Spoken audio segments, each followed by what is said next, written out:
to my hand. It was as if some kind of magic was protecting me. With the lucky coin, I never hit a red light on my way to work. My job became effortless. I never got stuck on shelves anymore.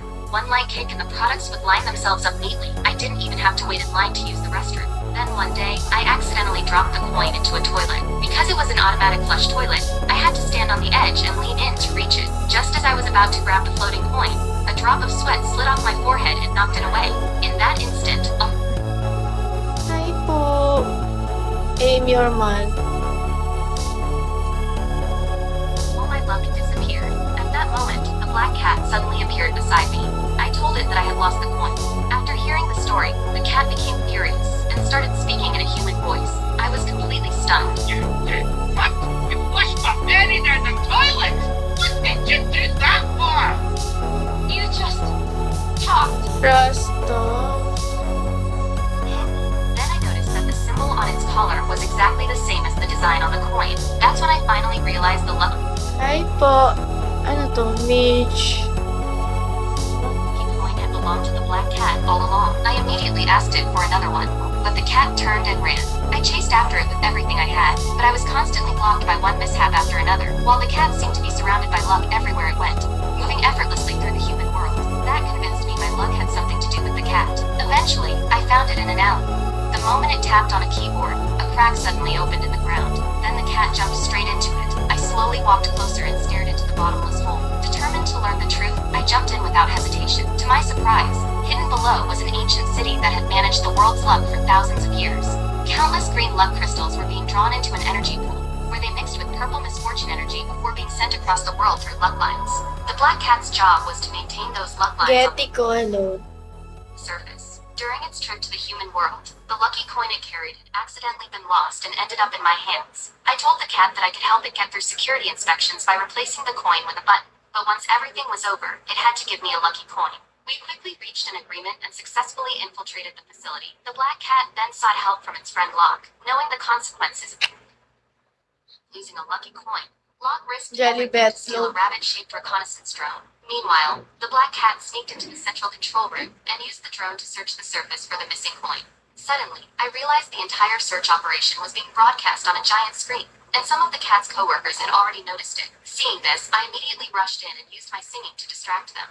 While I kept everyone's attention on me, the black cat sped up the search. Eventually, the drone found the missing coin. The cat and I quickly retreated, but the sheriff still discovered what had happened. He announced that someone had replaced a lucky coin with a button and released a list of 3 suspects, including the black cat. Ito yung mga lugar na ayaw mong maligaw o maiwang mag-isa.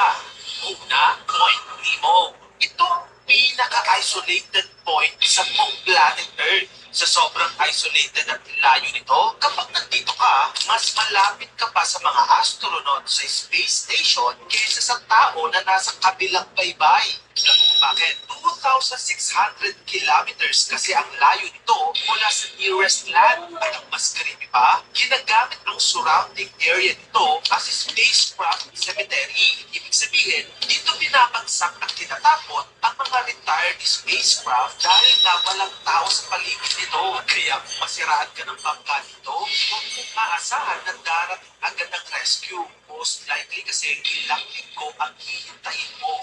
Sunod na lugar na ayaw mong maiwang mag-isa, Sahara Desert. Ang pinakamalawak na disyerto sa buong daigdig. Sa sobrang lawak, pwede nang magkasya dito ang 30 na Pilipinas sa loob ng Sahara Desert. Pero ang delikado sa disyerto na ito, hindi lang init. Tunay na problema, everything looks the same. Buhangin sa harap, buhangin sa likod, buhangin sa kaliwa at kanan. Kapag nawala ang sense of direction mo, mabilis kang mauubusan ng tubig at lakas. In daytime, sobrang init. Sa gabi naman, sobrang init. Parang naglalakad ka sa walang katapusang buhangin habang hinihintay na lang ang iyong huling hininga.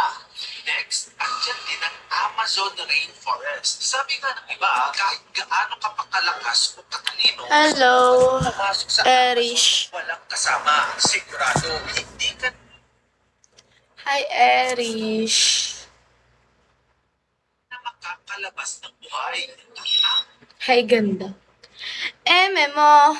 Ako ini-joke mo, binabola.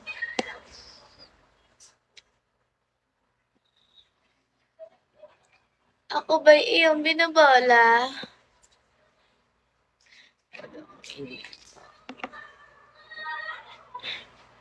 Eat ka na? Di pa. Nagpo-promote ako eh. May PK kasi ako bukas. Wala ako spender. I don't have spender. Kaya nagpo-promote ako. Kaso lang wala akong viewers. Kasi hindi ako maganda. Okay lang yun. Sige, ganito na lang ako dito sa tabi. Tulala na lang. Hi, RJ. Slay na you are. No, I'm not slay when I don't have spender. Kira, RJ. Ano to? Ano?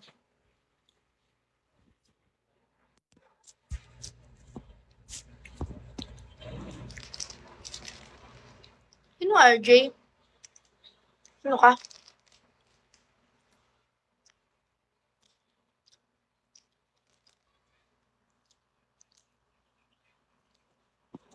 Ano to? Hindi ako papalo, di ba?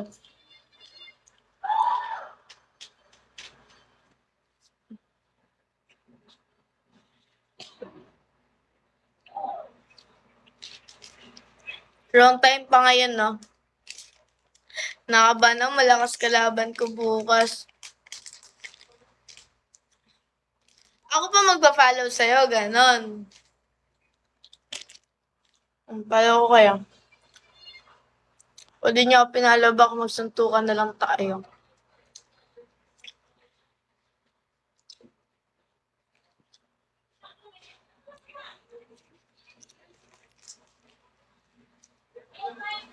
Thank you for the follow. Ikaw, ano to? Rich.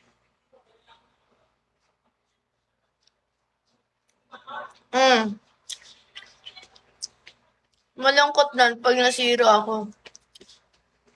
Ang PK kasi is purpose nun kahit matalo ka. Makakota.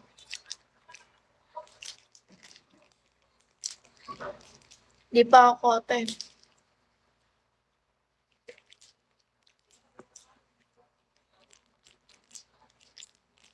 Vince.